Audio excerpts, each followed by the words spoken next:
విమాన కష్టాలు ఇంకా తీరలేదు. కేంద్రం జోక్యం చేసుకున్న ఎక్కడి సమస్య అక్కడే ఉన్నట్టుగా ఉంది. వందల సంఖ్యలో విమానాలు ఇంకా నేల మీదే ఉన్నాయి.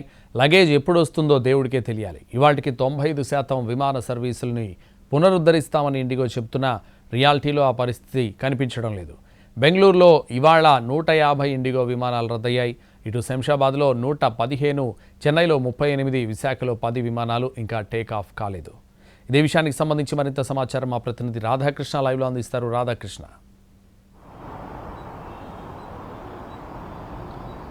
సంతోష్, ప్రస్తుతం అయితే ఇంకా ఇండిగో సంక్షోభం ప్రధానంగా హైదరాబాద్ శంషాబాద్ అంతర్జాతీయ విమానాశ్రయం వద్ద మాత్రం ఇంకా కనబడుతుందనే చెప్పుకోవాలి. ఎందుకంటే ఇవాళ మొత్తం హైదరాబాద్ శంషాబాద్ ఎయిర్పోర్ట్ నుండే దాదాపు 115 ఇండిగోకి సంబంధించిన విమానాలు రద్దు కాబడ్డాయి. దీంతో ప్రయాణికులైతే అవస్థలు గత 6 రోజులుగా ఎలాంటి ఇబ్బందులు ఎదుర్కొంటున్నారో ఈ రోజు కూడా అదే ఇబ్బందులు ఎదుర్కొంటున్న పరిస్థితి మనకు కనబడుతుంది. దాదాపు శంషాబాద్ విమానానికి రావాల్సిన 54 విమానాలు రద్దయ్యాయి. అలాగే శంషాబాద్ విమానాశ్రయం నుండి ఇతర ప్రాంతాలకు వెళ్లాల్సిన మరొక 61 విమానాలు కూడా రద్దయినట్లుగా ఇప్పటికే ఇండిగో కూడా ప్రకటించడం జరిగింది. ఈ నేపథ్యంలో ఇండిగో కౌంటర్ దగ్గరికి ఉదయం నుండి కూడా ప్రయాణికులు ఎవరైతే ఉన్నారో వాళ్ళందరూ కూడా ఆశాభావంతో వస్తున్నారు. ఎందుకంటే నిన్నటి నుండి సమస్య పరిష్కారం అవుతుందని చాలా మంది ప్రయాణికులు భావిస్తున్న నేపథ్యంలో శంషాబాద్ ఎయిర్పోర్ట్కి అయితే వస్తున్నారు. ప్రధానంగా డొమెస్టిక్ కి సంబంధించి ఎక్కువగా వస్తున్నారు. అంటే దేశంలోని పలు ప్రాంతాల్లో ఉన్న ఎయిర్పోర్ట్లకు వెళ్లేందుకు ఎక్కువగా వస్తున్న వారు ఇవాళ ఉదయం నుండి కనబడ్డారు. నిన్న రాత్రి వరకు కూడా అంతర్జాతీయ విమానాలకు సంబంధించిన వాళ్ళు ప్రయాణాలు చేసే వాళ్ళు ఎవరైతే ఉన్నారో వాళ్ళు ఎక్కువగా రావడం జరిగింది. ఎందుకంటే వాళ్ళకి హైదరాబాద్ నుండి ఢిల్లీ లేదా ముంబైకి వెళ్తే అక్కడ నుండి కనెక్టెడ్ ఫ్లైట్స్ ఉంటాయి విదేశాలకు వెళ్లేందుకు. వాళ్ళు చాలా సఫర్ అవ్వడం జరిగింది. ఈ రోజు మాత్రం ఇంకా అలాంటి ప్రయాణికులు రాలేదు. మరొక వైపు ఇండిగో మాత్రం ఈ రోజు 1500కు పైగా కూడా విమానాలను యథావిధిగా నడుపుతామని ప్రకటించింది. కాబట్టి కొంతవరకు ప్రయాణికులైతే ఊరట లభిస్తుందని మనం చెప్పుకోవాలి. ఇంకా హైదరాబాద్ కు సంబంధించిన అంశంలో మాత్రం ఎలాంటి మార్పు అయితే లేదు.